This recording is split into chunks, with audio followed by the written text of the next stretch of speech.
The Orlando Magic are back. Doomers beware. Yes, in the second half of a road back-to-back, where the road team loses 58% of the time simply due to travel, not having Jalen Suggs due to load managing his recovering knee, and Franz Wagner being a game-time decision, the Orlando Magic blew out the Charlotte Hornets. Now, let's be fair. You take out LaMelo Ball, you take out the woman abusing Miles Bridges, and the Hornets are not a serious basketball team. I mean, the last playoff run they had was 2002, but a win is a win. Obligatory Wendell Carter Jr. cannot be a starting center for a championship caliber team. His lack of pick and roll defensive rebounding and rim protection is getting picked apart on a nightly basis. Fast-paced offense is horrendous when nobody can play making. Coach Mosley still doesn't draw plays to gain advantage when the transition offense stalls. Now, the name of this play is simply put, effort by Anthony Black. He's trying to cover LaMelo Ball here. He's going to get a pin down screen by Ryan Kalkbrenner. Wendell Carter Jr. plays drop, and he plays way off because that's how the Orlando Magic have been drawing up defenses this whole season. It's fine because the big doesn't have to switch under the little, but look at this space and this separation that Ryan Kalkbrenner sets with the screen. LaMelo Ball rolling downhill is going to get a aggressive drive to the basket. Now, Colin Sexton here on a previous motion is still taking up a little bit of space, but this is going to be plenty of room for a beautiful alley-oop here. Wendell Carter Jr. offers next to nothing on defense. He does get LaMelo Ball to begin his upward motion at the free throw line. If anybody else, Tyus Jones, if a lazy player, if Jace Richardson is here trying to play defense, this is going to be an easy alley-oop to Ryan Kalkbrenner, 2 points. But Anthony Black simply levitates out of the sky. Look how high he gets. And I mean, we're looking at pixels on pixels here, but I think his hand is at the level of the box when you look at the actual basketball hoop. My man, Anthony Black, skies. You'd like to see a little more energy from and enthusiasm from the bench. Looks like assistant coach here is just giving us some good golf claps, but that's about it. This was an amazing play number 1 from Anthony Black. And another play here, effort number 2. Look at where we're starting with Anthony Black behind the play here. Ryan Kalkbrenner is going to get another opportunity at a dunk. He's running. We've got numbers. We've got a fast break. The score is 17, so it should be over, but this is the difference between winning basketball games and losing basketball games. Every point matters. Now, LaMelo Ball is going to toss the ball in here. I believe this is the big Moose Diabate. He's going to kick it ahead to Ryan Kalkbrenner, and look how fast Anthony Black has followed the play, unlike Colin Sexton, who's still over here at the half court. Unlike Desmond Bane, who's still just jogging along here. Anthony Black, full sprint, gets up, elevates, and comes down with the perfect block on Ryan Kalkbrenner. Ball is out on him, and it's going the other way. You gotta love that energy. And there you can see now the team is starting to get a little hyped. Jalen Suggs is back on the bench in his, I don't know what you call this, the white trash uniform. He's rocking the LeBron James decision shirt, unbuttoned with an A t-shirt underneath, and the big long saggy jeans. I mean, all right.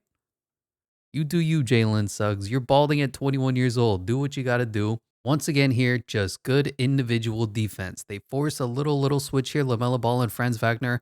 Cain Knipple, love his name, versus Anthony Black. Now, one thing I will say is Cain Knipple is a horrendous ball handler. I don't know how he went.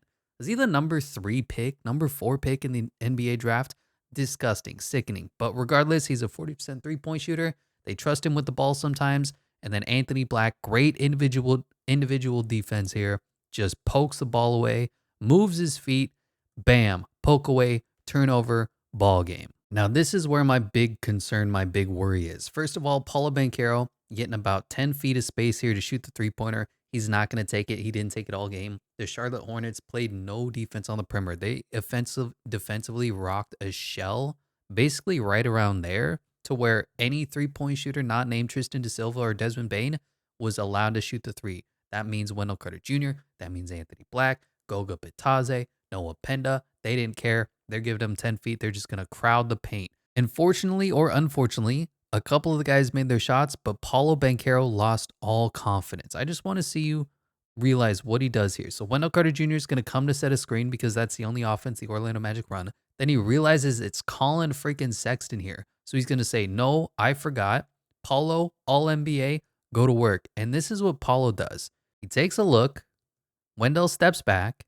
He thinks, oh, maybe I'll pass to Anthony Black. No, I don't want to do that. Okay, jab step. Now we'll cross here. Left, little disgusting in and out dribble. And then drive in and get the foul. Now, the result of this play is good, but it should be automatic. And that's what I mean when I'm saying Paulo Banchero is thinking too much. He doesn't go, Colin Sexton, let me feast, or I'm wide open, let me splash this three. He thinks and he almost passes the ball over to Anthony Black instead of going to work. And lastly, let's just show the big JI some love. So we do have the ball handler and wife abuser and woman abuser Miles Bridges here on an island with Tyus Jones. He's just going to blow right by him like Tyus Jones doesn't exist. Help side defender, though, is Jonathan Isaac with the long arms of the law. This should be a dump off pass to Ryan Kalkbrenner, but because Miles Bridges isn't a good player and probably a worse human, he's not going to do that. Blows right by Tyus Jones, moves him out of the way, tries to put up a shot here. Beautiful block. That's rim protection, baby. We haven't seen that since Jonathan Isaac of last year. And one more just for good measure. The same woman abuser going up for the layup, and Jonathan Isaac just swats that, says, get that mess out of here.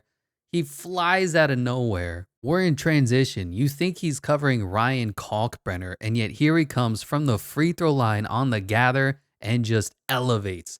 Onto the box score, Paulo Banchero is thinking too much. Simply put, instead of trying to play in rhythm, shooting when he's open and putting his head down and going to work when he's got a small in him, he's consistently hesitating. He's got the 3-point yips, and this is a major point of concern moving forward. Franz Wagner continues to be the best player in the court for the Magic, 21-5-3 and 150% from deep and a BPM plus 23. He's like an old, reliable engine for the team, and right now and all season, he's been their best player.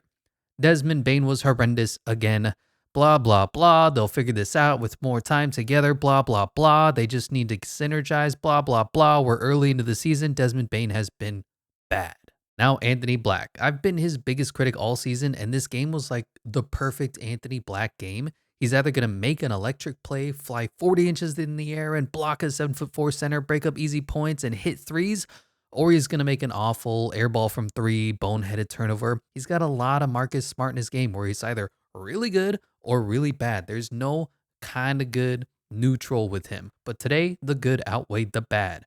Jonathan Isaac, welcome back to the team. He shot horrendously, but he was a serious defensive impact and the first rim protection we've seen all season. Tristan da Silva was mostly good. He missed a lot of open shots, but honestly, my favorite play of his was the scramble switch when Tyus Jones got stuck on an island versus Miles' wife beater bridge, and nobody offered to switch until Tristan da Silva scrambled him out. It's little plays like that which make Tristan da Silva probably one of the most valuable players on this team. And statistically this year, he's been the best. You look at the advanced analytics, Tristan da Silva is #1 on the team. Noah Penda was okay, not great, not terrible. Again, this is a second-round rookie that's getting heavy minutes early in the season. Goga was mostly good Goga. Tyus Jones wasn't too terrible for the 5 minutes that he played. Orlando Robinson, Jet Howard, Jace Richardson, once again, only garbage time minutes. The result of the game is mostly this. The Hornets went under every screen, and even if it was 10, 15 feet below the shooter, they were still going under. The Magic shot 42% from three, including 7 of 12 from Goga, Wendell Carter Jr., and Anthony Black. I don't know if that's sustainable moving forward. You got to imagine that teams are going to play a little bit tougher defense, but when you make threes, it opens up incredible things on the offensive end. The Magic, of course, had their traditional third quarter collapse where the Hornets cut it to 3 points and were able to pull away because, frankly, the Hornets rookies fucking suck. Now, I would like to see Jamal Mosley build upon this game with some Jonathan Isaac moonlighting at the 5, steal some offensive creativity plays from other teams, and let's get Paulo Banchero, Desmond Bane in the gym grinding it out. They should be your Steph Curry and your Draymond Green. Right now, they're playing like Damian Lillard and Giannis Antetokounmpo together. It's not a pretty sight. That being said, happy to snap the losing streak, and hopefully they build on this moving forward.